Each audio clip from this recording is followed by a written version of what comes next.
presidente de la República hace su primera reflexión. En este caso, donde pone en contexto las iniciativas esenciales de estos primeros 365 días, que sirven como parte de esa cultura de exponer los criterios esenciales que han caracterizado el primer año de gobierno. Mira, Guido, un escenario nunca antes utilizado para eso, en el Palacio Nacional, diseño del arquitecto Guido de Alessandro. De verdad que fue una puesta en escena, un performance, como dicen ustedes los angloparlantes, muy novedosa y que llamó mucho la atención por el hecho de que nunca se había utilizado el Palacio Nacional para estos fines. Sí. Fíjate que cualquier esfuerzo de rendición de cuentas en la República Dominicana siempre se circunscribe a los ámbitos muy formales. Sí. Exposición de cifras, estadísticas, iniciativas legislativas, pero en este caso hay que reconocer el carácter novedoso y que de una forma u otra el país va a pasar balance porque hay aspectos de los puntos abordados por el presidente de la República que, como toda reacción respecto de los temas políticos, coloca gente en ambas posiciones. Sí. Quienes están a favor de esas iniciativas, quienes entienden que hay que perfeccionar algún tipo de procedimientos. Y nosotros, en el interregno de esta conversación, lo que vamos es a tocar los puntos sobre las IES y los elementos distintivos del discurso del presidente. A un año de gobierno, estamos analizando lo que ha sido el primer año de la administración del presidente Luis Abinader.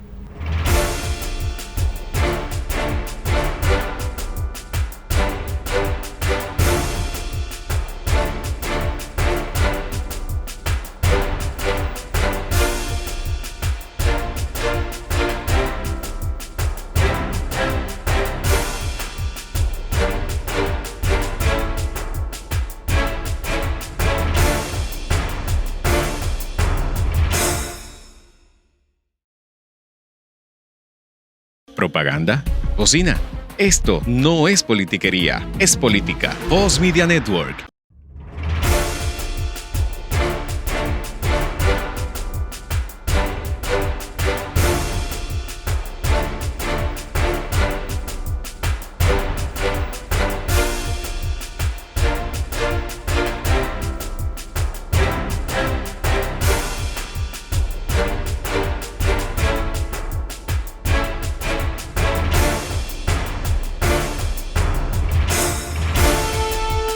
Guido, uno de los temas que a la gente le llama la atención es, primero, cómo el gobierno pasa de una recesión a una expansión económica, porque ningún gobierno en el país había llegado a la conducción del Estado con una caída del producto tan grande como la del presidente Abinader. Hay que decir que una caída en el 2020 de 6.7% del Producto Interno Bruto. ¿Qué significa esto? Que por primera vez sectores como construcción, turismo, minería cayeron y obviamente el empleo también cayó y puso al país en su primera recesión en los últimos 17 años. Y además es la segunda mayor caída del producto en más de 50 años, solo superada por la caída del producto en la Guerra de Abril del año 1965. Y digo que a veces cuando uno escucha al presidente, como que no explica bien el pass-through, cómo pasamos de la recesión a la expansión económica. Pero yo pienso que la mejor forma de contribuir con ese tipo de reflexión es poniendo en contexto las características internacionales en que se toma el gobierno. Hay que recordar a la gente que venimos de un proceso, de una crisis sanitaria. Como recordatorio, la única economía que proyectó un crecimiento real en el marco del COVID, China. Obviamente. Sí. Que parece irónico, pero China. Ahora, en ese contexto, en América Latina, los gobiernos y su economía enfrentaron un proceso recesivo. Y la pregunta es la siguiente. El modelo económico dominicano, que tiene 25 o 30 años en un proceso de transición, donde aspectos fundamentales como industria azucarera ya no expresan lo que ha sido históricamente la fuerza de la economía dominicana, y factores como turismo, remesas, zona franca son los sellos distintivos del país. ¿Cómo en el marco de una crisis esos elementos se afectaron? Claro que sí, sí van a afectar. El primer componente que hay que resaltar, que es un acto de reconocimiento a la labor solidaria de nuestros hermanos de la diáspora, el crecimiento de las remesas. Miren, quizás sea materia para otro tipo de reflexión, pero qué buenos son nuestros dominicanos fuera de la jurisdicción dominicana. Que son tan dominicanos como el que más, porque en el marco de la crisis económica que padecimos, ¿qué hizo la gente? Buscó sus recursos y los envió a la República Dominicana. En primer lugar. Segundo lugar, la economía dominicana. ¿Cuál es el dilema de la discusión entre todos los economistas? Que como el espíritu del crecimiento produce desigualdad. El gran debate en América Latina respecto al tema del crecimiento es cuando la economía crece, ¿quiénes crecen con la economía? Y en el caso específico de la República Dominicana, aunque hay estadísticas de crecimiento, el tema de la exclusión social es una realidad muy dramática. Entonces, en ese contexto, ¿qué hizo el gobierno en este año? Y ahí hay indicadores. Por ejemplo, el tema del crecimiento del PIB es una manifestación de que vamos bien.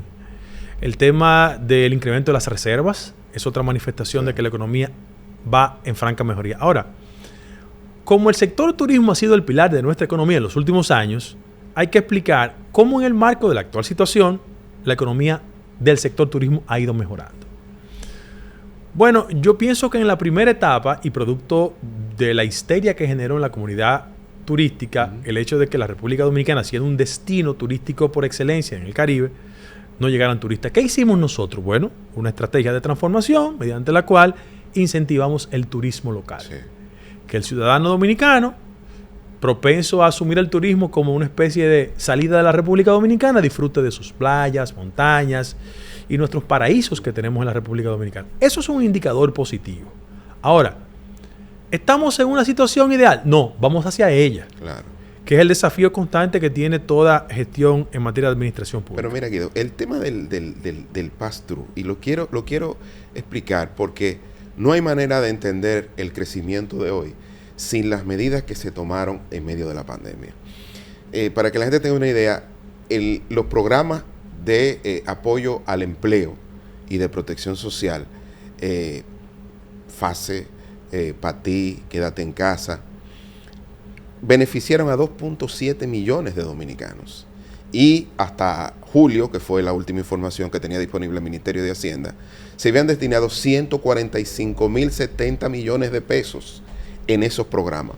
Y quiero resaltarlo porque si bien es cierto que se inauguraron en la administración anterior, es en la administración del presidente Luis Abinader durante mayor tiempo han estado, es decir, de agosto y se extendieron hasta abril de este año, y obviamente eso muestra cómo en un momento en que la gente no podía llegar a sus empleos, no podía tener ingresos laborales, por la mano del Estado estuvo ahí. Y lo digo que eso es importante para cuando comencemos a hablar de la necesaria discusión de la reforma fiscal integral, la gente se acuerde de cuál fue el papel del Estado en momentos difíciles. Y tú sabes por qué, Guido. Porque el tejido productivo dominicano, en su gran mayoría, está explicado por las micro, pequeñas y medianas empresas. ¿Y qué hicieron esos programas? Fundamentalmente el FASE, que evitaron que pequeños empresarios tuvieran que descapitalizarse para pagar las prestaciones laborales a sus trabajadores. Y por eso esas estructuras productivas están todavía funcionando, claro, con dificultades. Sabemos que el mercado financiero ha estado refinanciando gracias a todas las medidas de política monetaria que se ha tomado en coordinación con la política fiscal, pero obviamente esos programas mantuvieron el aparato productivo en un momento muy difícil, donde no producían, donde no tenían ingresos y donde no le podían pagar a los trabajadores. Sabes que los economistas son mucho más fríos que nosotros, pero para que el ciudadano que nos está viendo tenga una idea, todo el proceso de COVID generó un desplazamiento de su centro de trabajo de alrededor de 800,000 dominicanos. Sí. Bueno, en solo un año se han recuperado 700,000 empleos. Eso significa el 85% del empleo recuperado. Y yo creo que toda gestión de gobierno, el caso específico de la actual administración, tiene la habilidad de saltar los obstáculos que presenta el mismo proceso. Comenzamos con un tema de COVID. O sea, ¿cuántos recursos tuvimos que invertir en términos económicos para salir bien del COVID? Hemos salido bien. Sí. Inclusive yo invito a cualquiera que haga las comparaciones de lo que pasa en otros países de América Latina, con más recursos que nosotros.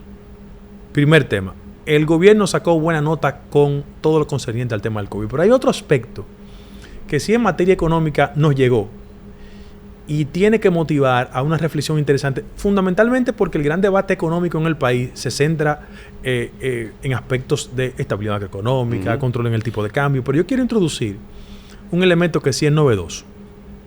Mira, el mayor nivel de desigualdad social se expresa aquí en las zonas rurales. Sí. Los niveles de inequidad se sienten mayor en el campo, pero en los grandes centros urbanos tú lo percibes por los cordones de miseria. Pero yo quiero explicar esto muy elemental, por dos factores: por el impacto en la economía dominicana y por un componente hasta de carácter estomacal de todos los dominicanos. Claro. Mira, la peste porcina africana, sin lugar a dudas, llegó. Y las autoridades, desde el punto de vista agropecuario, han asumido una responsabilidad. Sin embargo, eso tiene un impacto en la economía dominicana que el gobierno tiene que hacer una lectura inteligente. Y está en esa dirección. Miren por qué. Solo el sector porcicultor en este país tiene asociado a 15,000 productores. Pequeños, medianos y grandes. Los dominicanos, incluyéndonos, consumimos al año 90,000 toneladas métricas de carne de cerdo. 30% de ella es importada. ¿Qué significa para el aparato productivo nacional cuando la peste porcina africana impacta? ¿Cómo eso se traduce en el día a día de la gente? Ubícate en cualquier sector de la ruralidad en este país. Quien tiene 2, 3, 4, 5, 6 puercos, engorde, como le llaman, ese es su banquito. Ah, pero claro. Su banquito. El sector porcicultor genera en el país alrededor de 250,000 empleos. Entonces, ese es otro desafío, además del tema del COVID, repito, que salimos bien, que tiene el gobierno por delante, porque a esos productores hay que generarle un nivel de compensación, porque reitero el argumento original en esta parte del bloque: el mayor nivel de desigualdad y de pobreza se expresa en la ruralidad. Sí. Entonces, ese es un tema que lo tenemos ahí muy pendiente y que ojalá el gobierno, vía Banco Agrícola, que ya ha comenzado a hacerlo. Sí, y que dentro de la pandemia, pues dio préstamos a tasa cero, que en términos económicos y financieros es prácticamente regalar dinero por el valor del dinero en el tiempo. Cuando yo te presto a tasa cero, lo que tú me vas a devolver es menos de lo que yo te presté en términos reales. Pero obviamente esas son medidas que se hacen para mantener el aparato productivo nacional, digamos, moviéndose, y más en la ruralidad, que tiene un impacto, como tú dices, mayor en la pobreza. Y otro elemento, nosotros tocamos esos aspectos de carácter económico con una carga de ruralidad, y otro con otro componente social. Mira, el desafío que tiene el gobierno es atacar el tema del alza de los precios de los artículos de primera necesidad. Mira por qué. Las democracias en América Latina tienen un mayor nivel de fragilidad, no por los componentes ideológicos que caracterizaron la confrontación de los últimos 20 o 30 años. Ya el conflicto, más allá del tema de partidos políticos, tiene que ver cómo las políticas sociales se traducen en una mejoría sustancial del nivel de vida de la gente.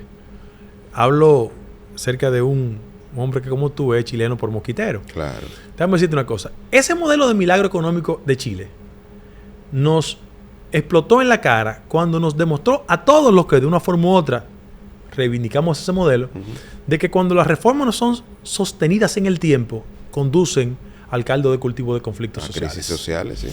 En el caso específico de la República Dominicana, yo quiero recordarlo como ejercicio. ¿Por qué es importante la preservación del precio de los artículos de primera necesidad al alcance de la gente? Mira por qué. Porque en la medida de que los estómagos andan vacíos y que la capacidad económica en los bolsillos de los sectores populares no se traduce, la gente se intranquiliza y se siente insatisfecho. ¿Cuál es la última referencia de inconformidad social que hubo en el país? 1984. Sí. ¿Cuáles fueron los factores que condujeron a eso? El convencimiento de que un acuerdo sombra con el Fondo Monetario Internacional se tradujo en un disparo de los precios de los artículos de primera necesidad. Y la gente, sin importar banderías políticas, sociales, religiosas, económicas, fue y reaccionó. Por eso el gobierno tiene que hacer una defensa de esos sectores populares para que tengan una mayor capacidad de acceder a precios baratos, artículos de primera necesidad. El pollo, Sí. repito, el cerdo, el pan, el arroz, porque ustedes los técnicos hablan de canasta básica. Sí. El estómago de la gente. Entonces, el ciudadano común lo que quiere es tener un mayor acceso a leche, Claro. a plátanos, a huevos, a pollo. ¿Y qué ha pasado con el tema que explicamos brevemente concerniente al consumo de carne de cerdo? Bueno, como hay una histeria respecto al tema del consumo de la carne de cerdo, que no tiene un impacto en el ser humano cuando consume la carne. No. Pero hay una histeria natural, Sí. que hay que entenderla. ¿Qué hace el consumidor? Se desplaza al mercado del pollo. Y por vía de consecuencia, el gobierno vía INESPRE y otros mecanismos del sector agropecuario ha autorizado los niveles de importación suficientes para que el precio baje, el derecho que tienen los dominicanos a acceder a esos productos baratos fluya y que de una forma u otra no tengamos en el marco de una crisis que no hemos salido de ella, porque hay que recordarle que estamos todavía en una fase final de una crisis sanitaria, que es económica, que se dificulte la posibilidad de que la gente siga comprando productos baratos. Mira, hay que decir que dentro de las políticas para enfrentar los aumentos de precios, hace tiempo que el combustible está subsidiado, cerca de 400 millones de pesos semanales. 55 millones de pesos diarios. Exacto, se está enviando al Ministerio de Industria, Comercio y MIPYMES para evitar que la cadena productiva, vía alza de los combustibles, pues se vea produciendo a un precio mayor y los precios de los artículos de primera necesidad aumenten. Obviamente esto se está viendo porque yo creo que hay que explicarle a la gente lo que pasó. Mira, Guido, por las medidas que se dieron para evitar la expansión de la pandemia, las personas fueron a los hogares. Prácticamente el mundo estaba en prisión domiciliaria no declarada. Enclaustrados estábamos todos. Entonces, ¿qué pasó? Que la producción a nivel internacional se redujo fuertemente. Pero los gobiernos, fundamentalmente Estados Unidos, la Unión Europea y países como los nuestros también lo hicimos, fue que hicimos estos grandes programas de ayuda. Para que tengan una idea, el segundo gran programa de Estados Unidos fue de 1.2 trillones de dólares. ¿Y qué pasó?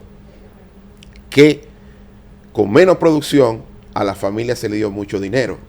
La inflación es un fenómeno puramente monetario. Eso sucede cuando la masa monetaria aumenta más que proporcionalmente lo que aumenta la producción. Entonces, ¿qué ha pasado? Que hay una inflación a nivel internacional, menos producción y mucha gente con dinero. ¿Qué va a pasar? ¿A cuánto está el pollo? A tanto. No, yo te lo voy a comprar más caro, pero véndemelo a mí. Claro. Entonces, eso va a ir fluyendo y de hecho ya los precios de algunos artículos a nivel internacional están comenzando a reducirse porque un aumento de precio es una buena información que utilizan los productores para aumentar el nivel de producción y ahí se va a equilibrar. Hasta que llegue ese equilibrio, los precios van a estar altos y van a ir sincerizándose, pero en lo que pasa ese trayecto, obviamente que hay que ir subsidiando el combustible, que nosotros somos importadores netos, no producimos combustible, y otras medidas de carácter transitorio para evitar que las familias dominicanas vean deteriorado su poder adquisitivo. Ok, vamos a una pausa y cuando regresemos seguimos en esta reflexión sobre los primeros 365 días de gestión de la actual administración presidencial.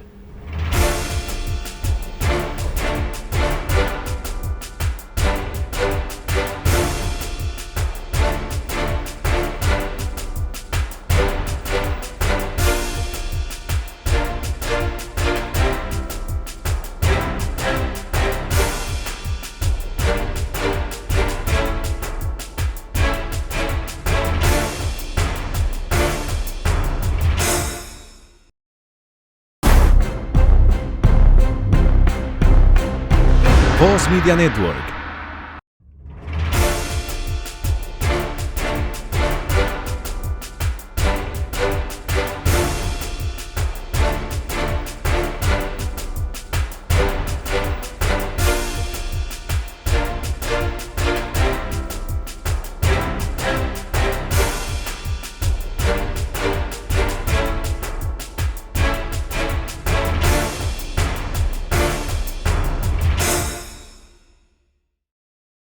Mira, Fabricio, uno de los aspectos de mayor énfasis del discurso del presidente tiene que ver con este criterio de reforma. Sí. Que no es otra cosa que no sea la adecuación del aparato del Estado dominicano al ritmo de una sociedad que anda en el siglo XXI. ¿Cuál ha sido el gran problema de América Latina? Y República Dominicana no es la excepción. Que hay un rezago, Juan Bosch hablaba de arritmia histórica, sí, entre los movimientos de sus instituciones y las trabas que históricamente han prevalecido. Que hay que decir que es una culpa colectiva fundamentalmente de la clase política. El presidente ha dicho, miren, hay un criterio respecto a 12 puntos que conciernen a impulsar reformas políticas, sociales y económicas pendientes que tienen mucho que ver con el rescate de la institucionalidad democrática del país. ¿Por qué? Porque en los últimos 25 o 30 años todas las reformas se parecen más a un sastre que a la voluntad de transformación de la sociedad. Han sido traje a la medida. Correcto. Frente a eso yo me quiero concentrar en las que tienen que ver con un rescate del esfuerzo institucional que el país tiene años en el discurso, pero en el terreno práctico las mayorías congresionales nunca son tan racionales como uno espera. Miren, vamos a arrancar por las dos primeras. ¿Qué ha dicho el presidente de la República? El tema del Ministerio Público es un tema de perturbación histórica. ¿En qué consiste eso? Bueno, que el principio de la independencia de los poderes públicos tiene un choque cuando un ámbito de su actuación, que es el Ministerio Público, es designado por el Poder Ejecutivo. Si bien es cierto en los últimos 15 o 20 años hay un proceso de profesionalización de ingresos al sector Ministerio Público, no es menos cierto que hay aspectos tan nodales como el tema presupuestario que de una forma u otra hacen esa instancia un poco frágil. Por ejemplo, el presidente de la República el mes pasado incorporó 1.900 millones de pesos más al presupuesto del Ministerio Público. Sí, en el presupuesto complementario. Sí. ¿Qué significa eso? Que todavía hoy, no obstante la intención de un Ministerio Público independiente, hay que tocar la puerta del Ejecutivo para más recursos. Claro. Y en lo que se inscribe ese primer eslabón de un proceso de reforma está el tema. ¿Cómo elegimos al Ministerio Público? ¿En qué medida es independiente? ¿Y por qué el procurador o la procuradora tiene que ser designado por el Poder Ejecutivo? Ese es el primer elemento. Los ámbitos de Procuraduría del Ministerio Público tienen una categoría constitucional. Y cuando tú reformas el instrumento, tú le das un marco de legalidad a las nuevas actuaciones en el marco de las reformas. Y en esa dirección quiero decir lo siguiente. ¿Por qué? Porque de conformidad con el mandato constitucional, el procurador lo designa el Poder Ejecutivo. Y hay que allanar un camino alternativo para que la designación de Procuraduría General de la República no dependa del presidente de la República. Oye, eso hay que reconocer lo que es un esfuerzo de ceder poder que tú controlas. Que eso es difícil. Porque históricamente los presidentes de la República han querido, en este y en otros países, armar su justicia y su Ministerio Público. Los últimos referentes en materia de distribución de altas cortes tienen más un componente de cuotas políticas que deseo de independencia de los mecanismos institucionales. Lean Junta Central Electoral anterior. Lean Tribunal Superior Electoral anterior. Lean Cámara de Cuentas anterior, para que la gente entienda por qué es importante impulsar ese tipo de reforma. Ese aspecto. Segundo aspecto. Contraloría General de la República. ¿Qué es la Contraloría General de la República? Aquí existen dos ámbitos. Uno que es Cámara de Cuentas, que tiene una jerarquía constitucional, es decir, que las actuaciones de los miembros de la Cámara de Cuentas gozan de un respaldo de la Carta Fundamental. Y lo otro, al igual que el tema de la Procuraduría General de la República, depende del Poder Ejecutivo. Hoy, con el marco constitucional vigente, tanto Contraloría General de la República como Procuraduría dependen de un decreto. Y el presidente vuelve a decir, no, yo quiero ceder espacios de poder en aras de activar todo el circuito de la institucionalidad democrática. Sí, por ejemplo, eso es como que usted designe su auditor. Es decir, el Contralor General de la República es el auditor interno del gobierno. Imagínate si tú tienes la capacidad de designar tu auditor. ¿Cómo te va a auditar? ¿Cómo te va a auditar? Para que la gente tenga una idea, de conformidad con los procesos de adesentamiento de la vida nacional y al componente que vamos en este mismo bloque, que es el tema del combate a la corrupción, yo solo quiero decir lo siguiente.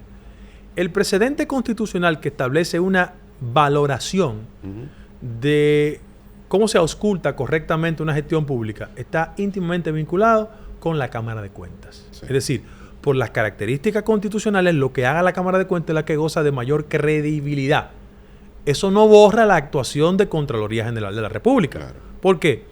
Porque en los procesos de persecución de la corrupción, que es el nuevo elemento de ese tema de reformas institucionales, el país tiene un gran dilema.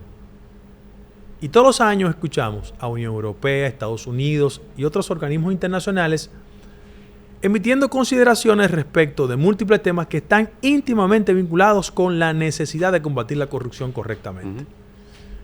El recurrente tema de seguridad jurídica en la inversión. Sí, en el Doing Business todos los años salimos ahí de los países peor evaluados en esa materia. Entonces, ¿cuál es la mejor manera de contribuir? Haciendo eficientes las políticas de persecución de la corrupción y que la República Dominicana alcance niveles de credibilidad en los organismos internacionales para que todo este proceso de reforma lo impulsemos de tal manera que el país se sienta satisfecho. Ahora, hay otros temas pendientes en las reformas. El tema de los hidrocarburos, por ejemplo. Ya. ¿Cómo es posible que los dominicanos y dominicanas tengamos que escuchar a un presidente de la República diciendo, no, 55 millones de pesos diarios? Claro, para subsidiar el precio. Para subsidiar el precio. Hay que establecer mecanismos de carácter institucional para que el país sepa, entienda de que nos estamos acogiendo a un marco y en función de eso tenemos que actuar. Casi siempre las reformas de carácter institucional son temas como de élites. Sí. De que lo debaten sectores singulares de la vida nacional, pero al dominicano de a pie y a la dominicana de a pie hay que explicarle en qué medida los procesos de reforma institucional se traducen en una mejoría sustancial de su vida, en el barrio, en la calle, en el callejón. El otro aspecto de la reforma, la policía. Bueno, yo creo que ese es un pilar de una institución que tiene, desde que la fundaron hace muchos años, con el mismo esquema. Bueno, la policía dominicana, salvo los esfuerzos que se han hecho en los últimos años y varios gobiernos, es una policía producto de la dictadura de Trujillo. Y que en ese proceso de ir y venir todavía tenemos una policía nacional con una mentalidad propia de guerra fría, con un carácter represivo. Y ahí vamos otra vez a citar a Bosch, la arritmia histórica de este país. Las instituciones se quedan rezagadas y la sociedad avanza. ¿Qué pasa con nuestra Policía Nacional? Que debe ser un órgano auxiliar fundamental en un tema de dolor de cabeza diario, inseguridad ciudadana. Sí. Todo el mundo en este país asocia la intranquilidad que vive el dominicano y la dominicana con el tema de la Policía Nacional. Porque ese mecanismo, que es un auxiliar de la justicia también, tiene que andar en el día a día haciendo los esfuerzos de prevención para que la gente vuelva a las calles a caminar con tranquilidad y que el atraco, el robo, el asalto no sea el día a día del comentario de la gente. Porque todos estamos intranquilos. Perfeccionamiento y la tecnificación de la delincuencia avanza como muy rápido y uno percibe que la policía va muy detrás. Ok. Hablar de una reforma estableciendo culpas selectivas respecto a la policía, Claro. sin entender que hay que traducir a otros órganos de la vida nacional mecanismos de mayor eficiencia. Por ejemplo, la inversión que hay que hacer en el tema de seguridad trasciende la frontera de la policía. Obviamente. Comienzo diciendo, la mejoría sustancial del salario de los policías Sí. es importante. ¿Por qué? Porque cuando usted manda a un policía, sin importar la jerarquía, a combatir el crimen, tiene que generarle las condiciones suficientes para eso. Segundo lugar, la tecnificación de la policía. Aquí, Fabricio acaba de decir que la velocidad del crimen rebasa la estructura y las destrezas de las instituciones. Yo solo quiero ponerle como ejemplo a cualquier dominicano que lo haya padecido, cómo códigos que la gente no percibía antes son propios del día a día. En este país la gente sabe que ya están secuestrando. No el secuestro como una categoría política de la década de los 60 y de los 70. Es que si tú me debes a mí, yo tengo fórmulas al margen de la justicia que te garantizo secuestrarte para que tú cumplas con tu obligación.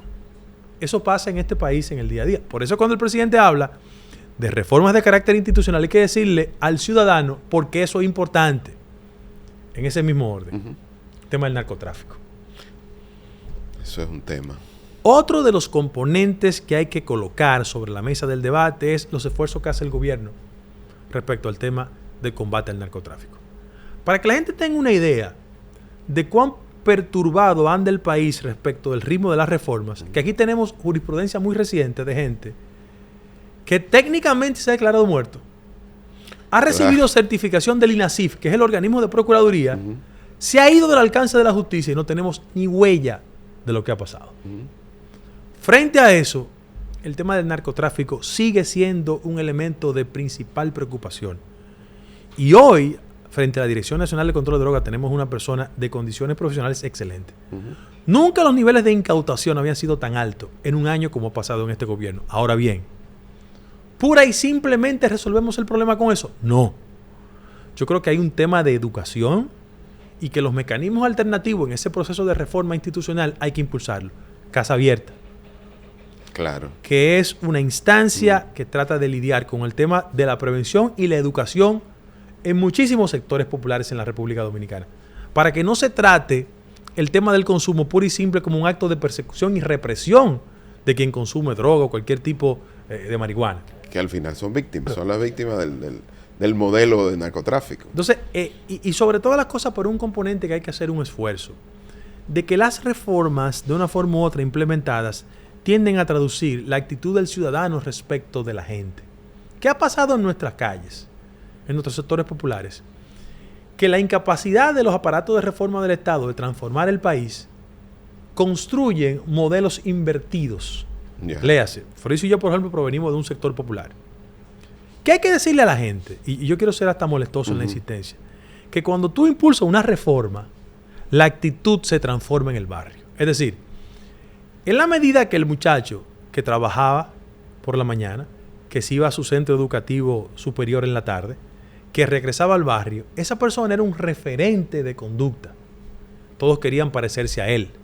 Ahora, cuando no existe una política de persecución efectiva en materia de narcotráfico, cuando la policía entra en complicidad con el delincuente, tú estás transformando las reglas en el barrio. Claro. Y la gente percibe que el que hace las cosas incorrectas es lo correcto. Obviamente, porque al final el comportamiento es más importante que la palabra, que uno le dice, hay gente que dice, no, papi, pero tú me dices una cosa y haces otra. Los hechos son más fuertes que las palabras, convencen más digamos, a la geografía del barrio. Okay. Y obviamente eso es lo que está pasando. Entonces, a la gente hay que decirle que este esfuerzo, que es un planteamiento institucional que hace el primer mandatario de la nación respecto al tema de combate a la corrupción, de reformas institucionales, necesita, amerita, y eso hay que aplaudirlo, un pacto de carácter político con todos los actores. Pero alguien puede tener suspicacia y decir, reformar la Constitución, como que tú sabes que aquí hay un miedo a que le pongan la mano a la Constitución, porque, claro, nunca han sido reformas, con excepción de la del 2010, que fue más amplia, más integral, han sido modificaciones puntuales, han sido enmiendas, como dicen los norteamericanos, y tiene que ver siempre con la temporalidad del presidente. Por eso hay un pacto, compromiso, en el que el presidente de la República va a enviar documentos a todo el liderazgo político de que el espíritu de las reformas pendientes no va a tocar aspectos que tengan que ver con el ámbito presidencial. ¿Por qué? Porque cada vez que se toca una reforma de carácter constitucional en el país, eso termina... Sí, modificando 4 más y después hablando. Entonces, como el marco constitucional dominicano en materia de lo presidencial está definido, que la gente sepa, y en eso el gobierno tiene que hacer un énfasis comunicacional, diciéndole, miren, aquí hay un acuerdo con todos los actores políticos del país. Las reformas pendientes son A, B, C, D, E, F, G. Y en función de eso, a nadie se le va a pasar por la cabeza colocar en el tema de la agenda aspectos que tengan que ver con el ámbito presidencial. Porque ahí te doy toda la razón. Hay legítima sospecha, hay jurisprudencia en la materia, y yo creo que es sano, conveniente, que todo este proceso de reforma cuente con el consenso de liderazgo social, económico y político, para que la gente sepa que nadie está jugando con cartas marcadas y que van a usar el tema de la reelección o cualquier componente que favorezca al presidente de turno. Ya en el país hay un consenso y hay fuerzas sociales vivas que están muy pendientes de cualquier escaramuza. Aquí hay un marco constitucional, 2 periodos consecutivos y para su casa, y que las reformas que ha planteado en este discurso el presidente de la República tiendan más a los aspectos que hemos citado en este bloque y no a escaramuzas impropias del siglo XXI. ¿Y de no será que están metiendo como mucha carne a la parrilla al mismo tiempo? Es decir, porque gente me pregunta, pero reforma constitucional, reforma fiscal integral, el presidente anunció que era para este mismo año. Entonces, como que tanta carne en la parrilla a veces puede hacer que no quede del todo al tiempo que le gusta a todos los dominicanos. Que alguna te quede cruda, por decirlo así. El gran desafío de la clase política en términos de reformas sociales, económicas, jurídicas, es exhibir el nivel de madurez suficiente para que todos podamos caminar y masticar chicle a la vez. Sin caernos. Porque la verdad es que hay un rezago institucional en la República Dominicana. Y frente a eso, un gobierno que predicó el cambio político, tú tienes que cambiar cambiando, no en términos de discurso. Entonces, las mayorías congresionales no se pueden usar para atropellar a nadie. Ahora, hay que generar el nivel de convencimiento en otros actores políticos por las mismas matemáticas constitucionales, porque ese tipo de reforma necesita de sumatorias en el PLD, en la Fuerza del Pueblo, en el Partido Reformista, en todos los actores del Congreso. Pero en ese caso, si se colocan muchas piezas, es posible que la sociedad dominicana no pueda traducir efectivamente el pliego de reformas políticas pendientes, pero no hay que hacerla de golpe y porrazo. Claro. Este es un punto de partida para que el país este año, en materia legislativa, tenga el trabajo suficiente para que de una forma u otra avancemos en las reformas políticas pendientes. No, me parece fantástico. Vamos a una pausa y volvemos en el próximo bloque.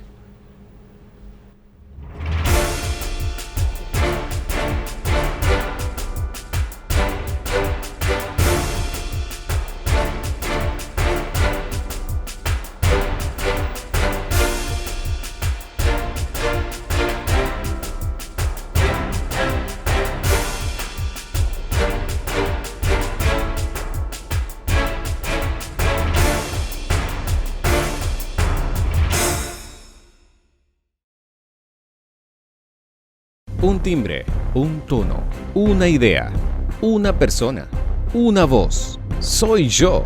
Eres tú. Voz Media Network.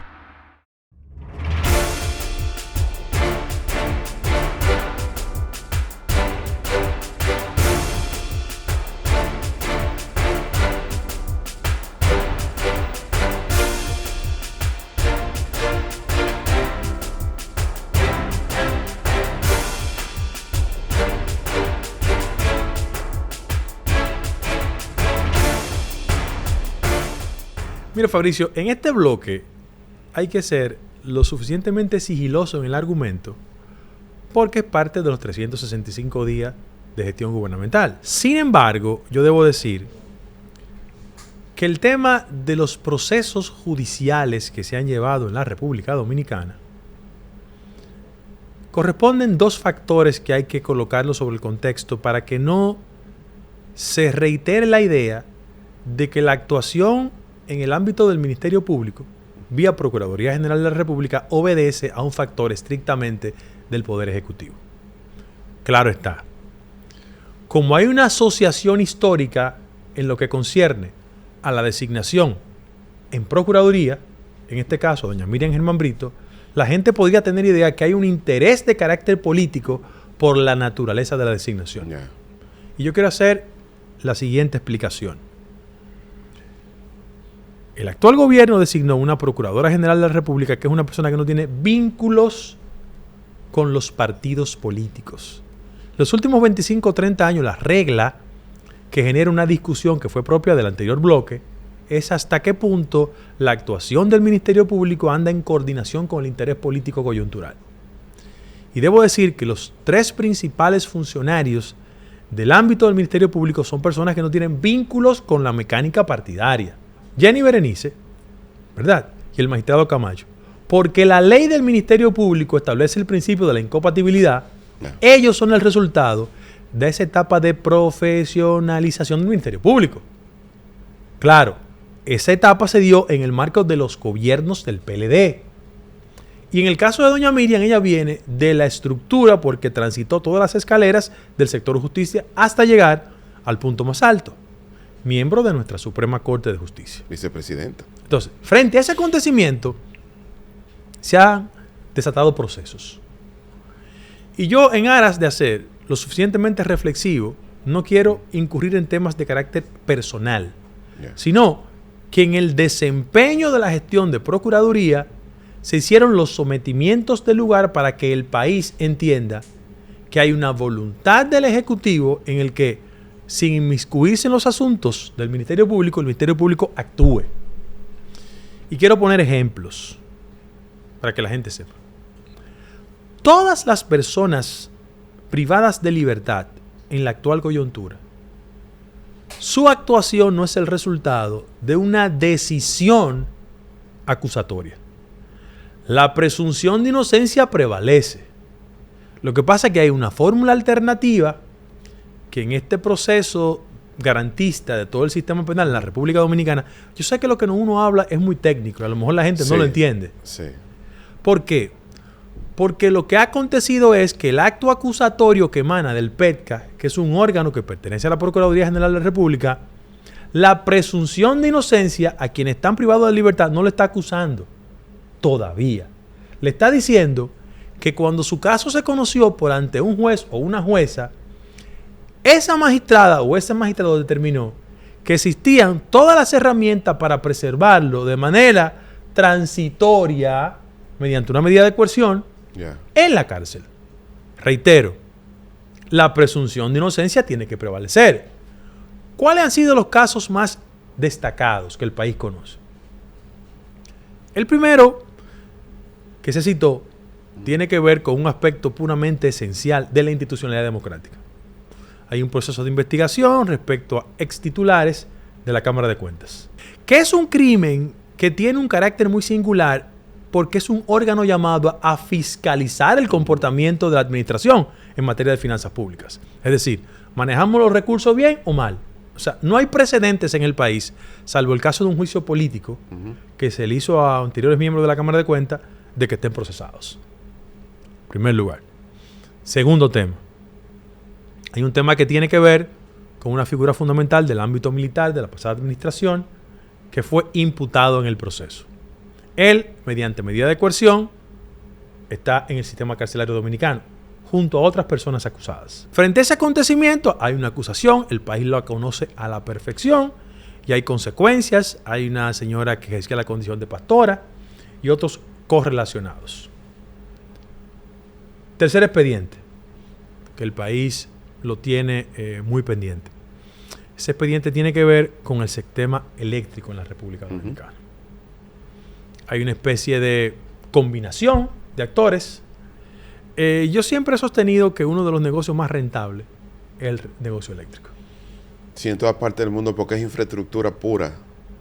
Hay que hacer unas inversiones de capital enormes. Pero por los montos también. Por los montos, ¿no? Porque la energía es cara en todas partes. Entonces, ahí se dio una especie de combinación de empresas relacionadas que de una forma u otra están en una fase de investigación. Lo estoy citando sin entrar en el detalle para que la gente vea que en el pase de balance de los 365 días no hay una intención. ¿Por qué? Porque yo he participado en el proceso acusatorio y no quiero tomar esas ventajas que no son ni elegantes ni propias de este tipo de ejercicio. Ahora. Sí, pero hay unos números. Creo que la jueza de instrucción autorizó que le bloquearan las cuentas a alguien que está involucrado en ese tema. Ahí voy. En el caso de ayer, a una de las personas investigadas, una magistrada reiteró una decisión mediante la cual una de esas personas investigadas, repito, prevalece la presunción de inocencia. Es una regla universal. Se le congelaron $42 millones y 600 millones de pesos. Como tú sabes de número y yo no. Yo soy técnicamente analfabeto en esa materia, pero eso es mucho dinero. Sí. En cualquier país del mundo, un monto líquido, con esa característica es mucho dinero. Líquido, o sea, en dinero en banco. Sí. Es mucho. Entonces, frente a eso, hay procesos que están pendientes y que el país, el que conoce con mayor detalle, tiene que ver con una oficina que fue disuelta mediante una modificación de ley. Se llamaba la OISOE. Inclusive lo dejé para último porque los montos ahí son significativos. ¿Qué pasaba en esa oficina? Esa es una especie de ministerio público paralelo que se creó durante la administración del presidente Balaguer y que siempre ha sido pieza de escándalo. Esa es la obra pública chiquita, como se decía antes. Exactamente. Ya. Pero repito, hay jurisprudencia en materia de gente que ha ocupado posiciones en la OISOE con procesos. En el caso que nos ocupa es el caso del ingeniero Pagán, una persona que ocupó la posición y que la presunción de inocencia tiene que prevalecer frente a él y a los otros imputados en el proceso. La verdad que ahí hay una especie de combinación un poco difícil porque mediante decreto la pasada administración transfirió una cantidad considerable de hospitales en el país. Mira lo que pasaba. El régimen de la construcción del hospital estaba determinado en salud pública. Y un decreto de la pasada administración lo transfirió a la OISOE. Yeah. Y la OISOE hacía su labor ordinaria combinada con la construcción de hospitales. Es innegable que el sistema hospitalario en el país necesita de infraestructuras. Eso está fuera de discusión. Para que la gente tenga una idea, el modelo de inversión en América Latina respecto del sector salud es 5% del PIB. En el país es 1.9%. Sí. O sea, ese nivel de desigualdad tiene que ser ajustado con una inversión que incorpore el tema de la infraestructura en el país. Para que la gente tenga una idea, si una persona anda por Miches manejando, disfrutando del turismo, y hay un accidente y se rompe la pierna, el hospital ortopédico más cerca es el Darío Contreras. No me digas. Para que lo sepas. O sea, no hay un traumatológico en la zona El más cerca es el Darío Contreras. Y si anda por la línea noroeste en Montecristi y tiene un accidente montando bicicleta y se rompe un brazo, el más cercano es Juan Bosch en La Vega. Es decir, nadie discute los niveles de inversión en el sector salud. Lo que estamos discutiendo es hasta qué punto hay una racionalidad y un respeto a las normas contractuales que como referente de ley hay que respetarlas. Por ejemplo, ningún contrato original puede ser modificado más allá del 25% de su adendo. Sí. Y una parte importante de los procesos que se están llevando es porque las modificaciones en materia hospitalaria alcanzaron porcentajes inimaginables. Dice, la ley de compra y contrataciones Correcto. prohíbe que se hagan adendas de sobre el 25%. del valor original de la obra. Claramente. Por ejemplo, hay uno solo, que es un ingeniero apellido Montaz, que es responsable de una de las obras troncales de todo el proceso sanitario del país, que el proyecto comenzó en 1.000 millones de pesos y terminó en 15.000 millones de pesos. No, pero eso es insólito. No, está documentado. Wow. Entonces, frente a eso, yo pienso que los temas de combate a la corrupción van a seguir. Hay dos cosas que es bueno la gente recordar. La estructuración de un expediente implica tiempo, dominio de la técnica y la recopilación de todos los elementos factuales que conducen a la acusación. Aquí, la mayoría de los dominicanos piensa que hacer un expediente es como verse un jugo. No. Yeah. Hay que hacerlo de tal manera para que mediante tecnicismos ningún potencial imputado se salga con la suya. Porque lo que construye perturbación, debilita, afecta la fe en ese proceso de resquebrajamiento de las instituciones en el país es el convencimiento de que, bueno, hacemos las cosas, lo acusamos, pero al final de la jornada no hay consecuencias de carácter jurídico. O sea, a ver si entendí. Por eso es la intención del presidente ayer de decir, voy a modificar la Constitución para darle independencia al Ministerio Público. Porque ahora mismo, si bien es cierto que la figura es independiente, no implica necesariamente que el Ministerio Público sea independiente. Tan elemental como eso. Aunque el presidente de la República tiene la voluntad, la única forma de obstruir, y voy a repetir el término, el resquebrajamiento de la fe ciudadana respecto al tema del combate a la corrupción, es el hecho de tener un Ministerio Público auténticamente independiente. Ya. Para que mañana no digan, no, la actuación del Ministerio Público respecto de A, B o C tiene un interés puramente político. Evidentemente van a seguir los procesos de persecución de la corrupción. Ya. No solo porque se inscribe dentro de la aspiración ciudadana, sino porque existen tantos elementos, tantas pruebas, que el Poder Ejecutivo, en una actuación inteligente, delegó un Ministerio Público independiente, pero tanto el PETCA como todos los funcionarios asociados a esa actuación tendrán mucha responsabilidad de cumplir con su obligación y con el mandato constitucional y llegar hasta las últimas consecuencias en materia de persecución de la corrupción en la República Dominicana. Lo doy como toque final de este bloque. Siempre es bueno hacer los paralelismos del lugar, porque un mundo global nos permite eso. Miren, señores, no puede haber democracia efectiva sin un combate eficiente a la corrupción. ¿Por qué? El acontecimiento que en los últimos 4 o 5 años desnaturalizó la relación del sector privado con la clase política en América Latina se llamó Odebrecht.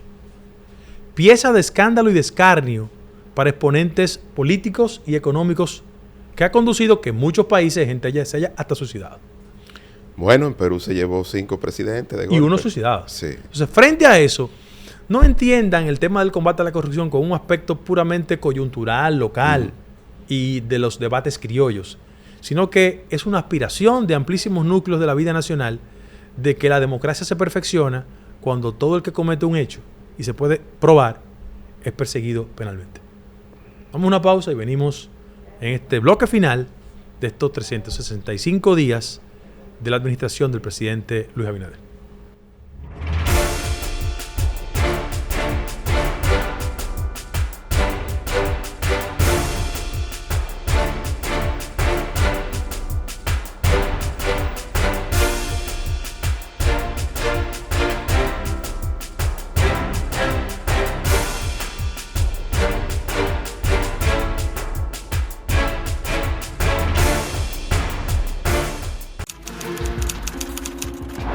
El 16 de agosto.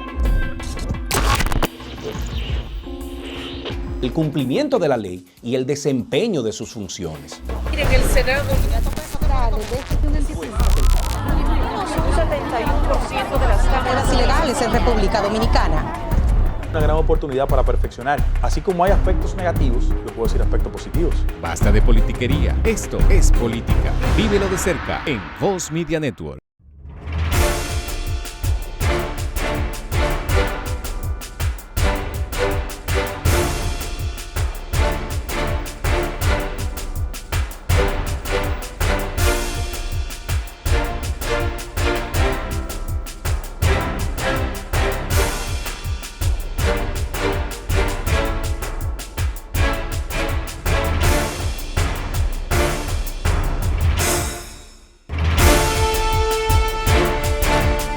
A un año de la administración del presidente Luis Abinader, Guido, yo creo que hemos entrado en varios aspectos, pero yo quisiera hacer como un ranking de las cosas que todo el mundo entiende que son evidenciables.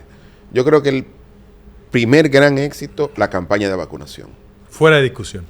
Gran éxito, eso explica la recuperación del sector turismo fundamentalmente. Porque en la medida en que los niveles de vacunación han aumentado, los niveles de contagio y de mortalidad se reducen y obviamente hay un mayor nivel de confianza. Ya hay hasta tapones, la ciudad vuelve a ser terrible. Pero no lo ejerce como acto de alegría, sino de perturbación. Exacto. Para todos nosotros. Para todos nosotros, pero qué bueno. Sí, claro. Porque eso quiere decir que la economía vuelve a un ritmo. Está produciendo. Y déjame introducirte un elemento ahí. Uno de los grandes debates en el marco de la crisis del COVID fue ¿qué prevalecía? ¿La economía o la salud? Sí. Se priorizó la salud. Totalmente. Qué bueno que eso pasó. No, claro. Lo que pasa es que también ahí había una suerte como de falso dilema. Porque una cosa llevaba a la otra. En la medida en que tú acelerabas el proceso de vacunación, aceleraba también la recuperación económica. Y yo creo que el presidente lo entendió bastante bien. Segundo, la lucha contra la corrupción. Yo creo que eso si tú los ejes que todo el mundo dice están ahí, la lucha contra la corrupción es definitivamente algo. A tal punto de que la funcionaria más popular es la procuradora. Claro que sí. También otra de las fortalezas en términos de eficientización de los procesos del Estado ha sido el tema de las aduanas. Sí, sin lugar a dudas. 24 horas de aduanas, la nueva ley de aduanas que tenía como 20 años en el rezago, en el Congreso. En el tintero, bueno, ya se dio. Creo que esos son elementos positivos. ¿Cuál es un elemento positivo también? Cómo se ha manejado la política monetaria. Los recursos que han ido a los sectores productivos vía el sistema financiero. Yo creo que eso es indiscutible, sobre todo aquellos que tuvimos que sentarnos con nuestro ejecutivo a modificar los prestamitos y acomodar las cosas. Yo creo que eso... Pero vamos a los temas pendientes, que generan perturbación, que tienen que ser motivo de reflexión y o enmienda en este año. Sí. El endeudamiento. El endeudamiento. Bueno, Fabricio es economista, pero el gran debate en la República Dominicana en los últimos años ha sido cómo el modelo de estabilidad macroeconómica y control en el tipo de cambio fue el resultado de unas políticas de endeudamiento profunda.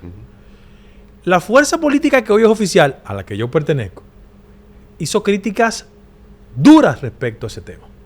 Ahora, ¿en qué medida estas políticas de endeudamiento tienen que expresarse, explicarse a la gente como resultado de un estado de excepción en que se recibió el país y no en la reiteración de un hábito que criticábamos antes? Porque, reitero, la gente tiene una capacidad de observación y crítica. Tú no puedes decir una cosa Sí. hoy y mañana otra. Lo que pasa, Guido, también es que ningún país del mundo pudo resolver los problemas o enfrentar la pandemia sin recurrir a créditos internacionales. Incluso los Estados Unidos. ¿Sí? O sea, todo el mundo tuvo que endeudarse. ¿Por qué?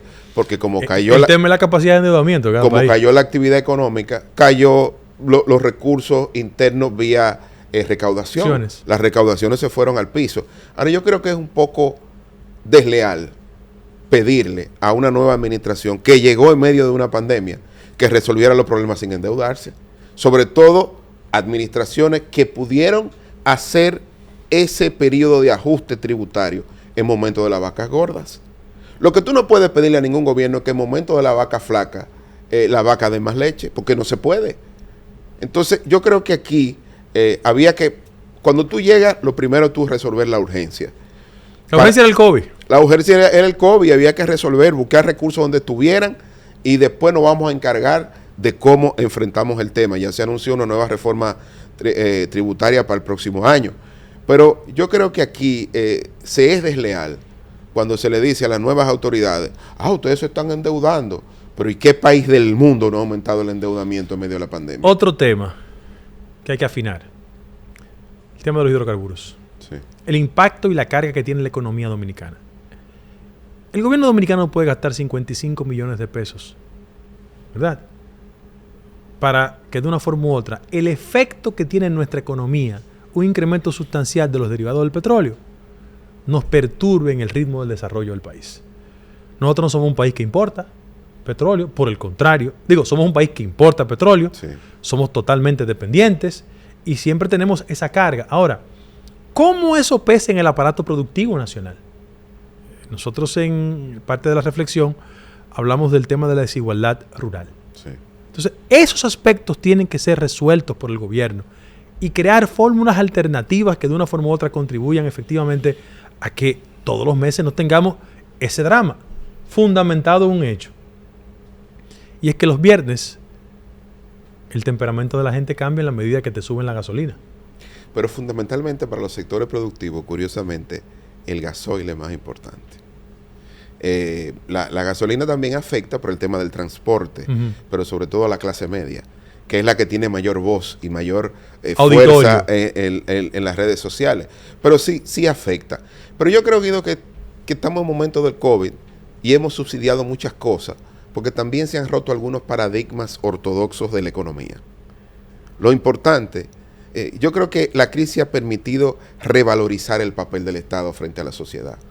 Porque en momentos de crisis, demostrar que puede ser eficiente. en momentos de crisis, el único que puede salir a endeudarse por todos nosotros y resolver los problemas de los más vulnerables es el Estado. Porque es el único que tiene garantía para hacerlo. Y se ha hecho muy bien. Yo creo que el ministro de Hacienda, que tiene la peor tarea del mundo, que es cuadrar la caja, porque a un ministro de Hacienda, hay que buscar el dinero y después averiguamos. Que en ese pase de Sí. balance, impuestos internos se ha portado bien. Sí. Porque hicimos un reconocimiento a aduanas, a Jochi Vicente y al director de impuestos internos también. No, muy bien, ambos. Incluso la recaudación está por encima de lo que originalmente se había proyectado debido a un mayor crecimiento económico. Estoy hablando del ministro de Hacienda porque es el superior jerárquico de ambos. Y es el cuadrador de caja. Es el que tiene que, frente al presidente, es el que tiene que cuadrar la caja. Obviamente ha hecho un tremendo trabajo y como no habla, porque los ministros de Hacienda no se caracterizan por ser muy elocuentes, sino son más bajo perfil, pues lógicamente él ha hecho un muy buen trabajo y eso hay que reconocerlo. ¿Quién entiendo que ha sido una de las estrellas de esta administración? Gloria Reyes.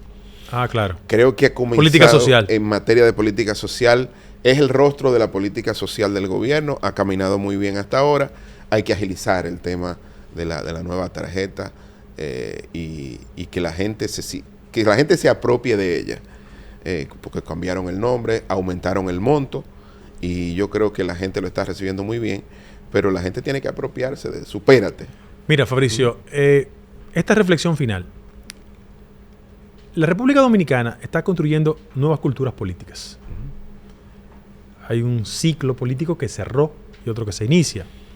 Sin embargo, mi recomendación en este año al gobierno es en la siguiente dirección, independientemente de los logros y los obstáculos por saltar.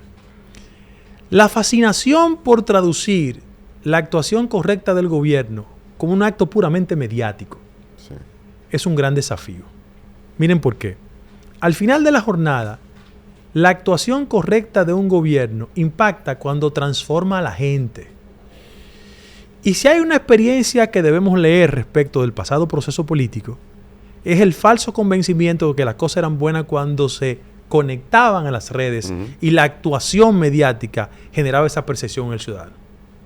Cuando tú estás bien no porque lo dicen las redes, sino porque tú sientes en tu actividad diaria que hay una mejoría sustancial, porque el empleo va mejor, porque tu capacidad de compra va mejor, porque la educación ha mejorado. Es decir, en esta época de la posverdad, donde los componentes mediáticos juegan un rol interesantísimo, ojalá el gobierno no caiga en la trampa de creer que solo es eficiente porque las redes que se activan le dicen eso, y no el ciudadano, que es el sujeto de un cambio. Pero Guido, ni tanto que queme al santo, ni tampoco que no alumbre. La comunicación es quizás la debilidad más evidente de esta administración. Porque los huevos también hay que cacarearlos. Y yo creo que el propio presidente ha admitido que la comunicación no ha sido el eje esencial de sus políticas. Y yo creo que es momento de dar un giro importante, porque hay muy buenos profesionales. Y repito, también la gente quiere saber lo que está pasando. Ok. Señores, 365 días del año, primer año de gestión del presidente de la República. Ojalá estas reflexiones, tanto de Fabricio como mía, hayan sido de su agrado, porque en definitiva es responsabilidad de todo ciudadano pasar balance a quien gobierna para todos los dominicanos y dominicanas, sin distinción de banderías políticas. Gracias por su sintonía.